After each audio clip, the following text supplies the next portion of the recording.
All right, here we go. So I'm going to use the cabin project just as an example because I think for the cabin project, I think you guys kind of understand what it's going to look like when it's done.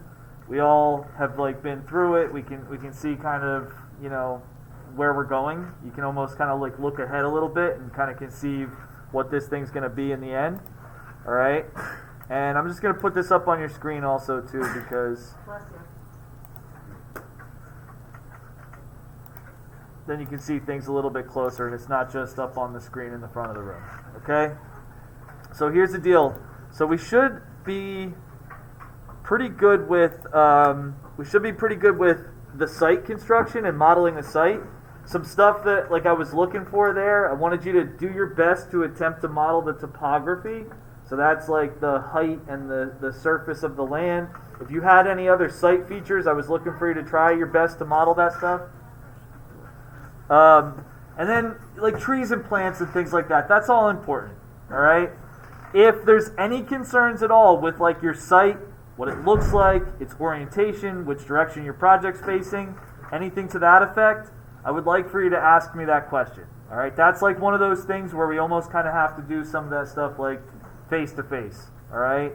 So I want to meet with people if there's still any issues. I think most of us kind of have that under control. Please don't make me talk over you guys. All right, aside from that, what we're going to do is we're going to start to model just the walls of the building. All right?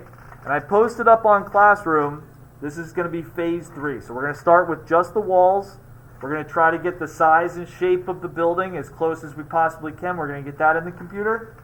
All right? The next 2 things that I can ask for, I'm looking for just windows and doors. So you can start to put those elements of the model in place. Okay? That's all I'm looking for. This is just like a rough draft. It's very preliminary. You're not worried about the kitchen. You're not worried about all the furniture components. You're not worried about the bathrooms. You're not worried about the floors. You're not worried about the foundation or the roof. So only windows, doors, walls. That's pretty much the first place to go. You can very easily customize and change some of those components later on, so it doesn't even have to be exactly the right type.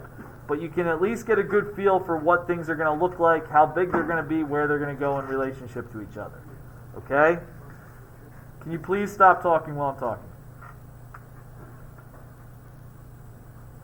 Outside of that, how many of you have more than one level on your house? Raise your hand high.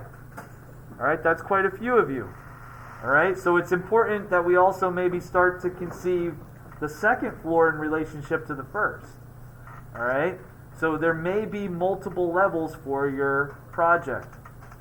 All right, as of right now, what we're going to do is we're going to start off just by putting a set of plans just on the first floor, the first level. Okay, so that's all I'm going to be looking for. So what you're going to do is you're going to kind of disregard anything that you built up here on the site. All right, and what we're going to do is we're only going to be building stuff just on the first floor plans. So I think by default, and my project is a little bit messy just because I'm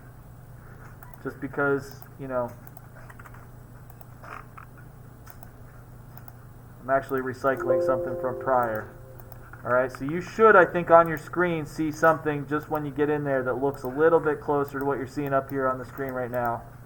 All right, where you have 4 elevation boxes in a plan view. All right. So by default, Revit kind of gives you those 4 elevation boxes in a plan view. And what I want you guys to do is to start just building inside of that little crosshair section. Okay?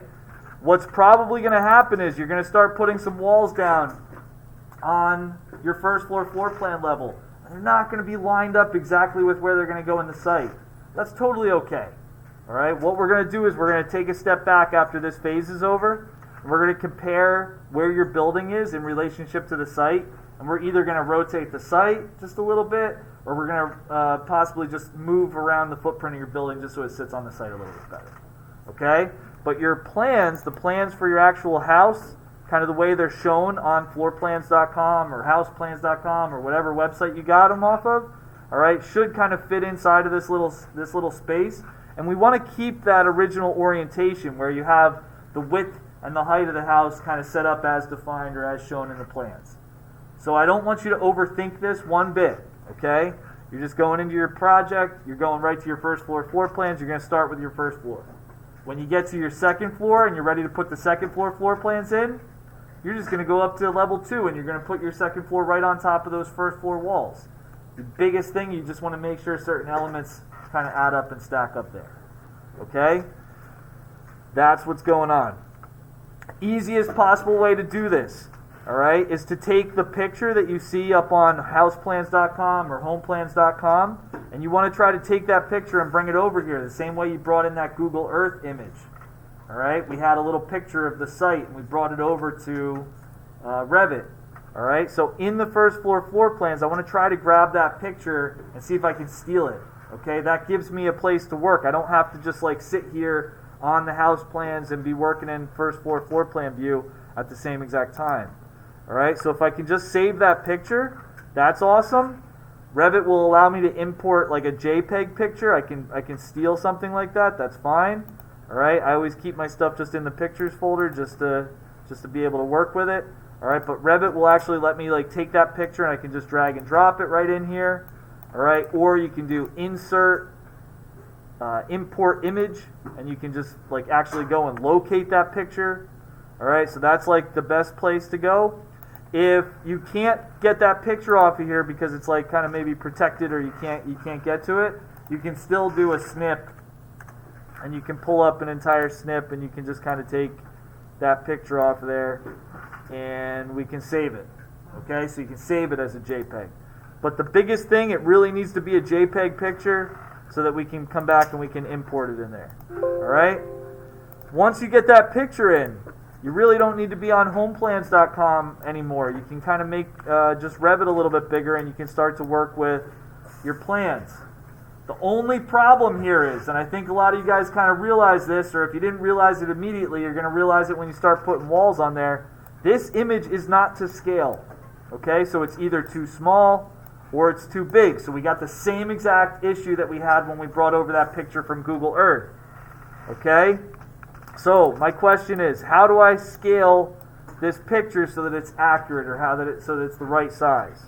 All right, and it's kind of a real easy problem to have, I suppose. We've already been through this one time. You did it with the site plan picture, but now you're going to do it with your home plans. All right, so I'm clicking on the walls tool here, and I'm going to start drawing with, you have a whole bunch of different wall types. Let's just use these generic 5-inch walls. They're going to be close enough to the real size that you can adapt them. If your walls end up being a little bit thicker later, that's fine. If they're a little bit thinner, like no big deal, it's close enough. I do get into trouble with kids, like when you're using like generic 12-inch walls. You end up making your walls really, really big, all right, and then you can't like really affect that too easily later on. So just try to stay with the generic 5-inch. All right, and what you're going to do is you're going to key in on at least like one of the dimensions that you see up on the screen or on the image. Okay, so my point being, like, you have a 24-foot long line right here, right? So what I want to do is I want to start on one side of the plans, and I want to draw out a line or a wall here that's in real life, in Revit, in actuality, 24 feet long. Okay, so what we have is we have a 24-foot wall, and then we have on the plans a wall that is supposed to be 24 feet. All right, so it's the same exact thing that you have with like your other picture. So all you're going to do is you're going to sit here and you're going to scale the picture up until the wall in the picture correlates, or it's the same size as the wall that you built in Revit. Okay, and when those two walls are the same length, you know that your plans, as far as like picture size go, are really, really, really close to what they're going to be in real life. And they might not be 100% perfect, but it gives you something that you can work off of so that you know, like, loosely you're in the right ballpark. Okay? And my walls are showing up with, like, that solid fill pattern, so it's actually kind of blended in a little bit. I'm just going to turn that off for a second. Okay? So you can do that just by stretching the picture out. That seems to be, like, the thing that kind of works for you guys the best. For me, personally, I like kind of doing things a little bit quicker than that. So if I'm trying to match something up to the same exact size, I like to use my scale tool. All right? So personally, like if I had a picture that I knew wasn't quite the right size, what I'm going to do is I'm just going to move it so that my picture and one side of my wall line up All right, and then I'm using my scale tool. So the scale tool is the alternative to that. This is probably the faster way, but it seems to be a little bit more confusing for some of you guys. All right, so the scale tool, it's 3 clicks. You pick the object that you want to scale, then you click on the scale tool, and then you're going to go with an anchor point. You're going to go with the point you want to move the object from and the point you're going to scale it up to. All right, that works a little bit faster. So if you want to try that, there's nothing wrong with it. I think it's a little bit quicker, all right, but it's really up to you what you want to do. And at that point, again, we're going to try to build our floor plans like kind of inside of those elevation boxes. If you need to move the elevation boxes a little bit because your floor plans are a little bit bigger, there's no problem there. You can make them a little bit bigger, all right? We're not worried about the site, though, at this point, and really all we're trying to do is we're just trying to construct our floor plans over top of the set of plans that we found on the internet, all right, as far as like walls, doors, windows go, okay? So once I get my floor plans to the right scale and I get everything like kind of in my project, I'm using, once again, those generic 5-inch walls, and it should be pretty fast for me to kind of just get things down on the screen. The best thing about Revit is you can come back and you can fix something if you make a mistake. So you should be able to kind of get some of this stuff down really, really fast. And then later on, if you make a mistake or you goof something up, you can come back and you can fix it.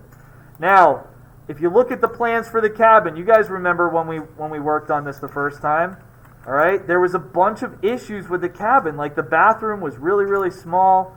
We ended up losing all this space here, kind of like moving in and out of the bedrooms. I don't think there was any privacy between the 2 bedrooms, right? Like if you were actually staying in the cabin, there's no door. So you have 2 separate bedrooms with these tiny little beds in there, and there's really no space, all right? So think about that in context of the new problem that I just gave you, all right? You have a brand new set of plans, and you have a brand new house where you're taking, you know, the rough idea of the project and you're trying to maybe turn it into your own thing, right? So there's going to be some issues. There's going to be some stuff that maybe doesn't work out or doesn't make sense or is outdated, all right? Or maybe you want to adapt it or you want to, you know, kind of change it up a little bit.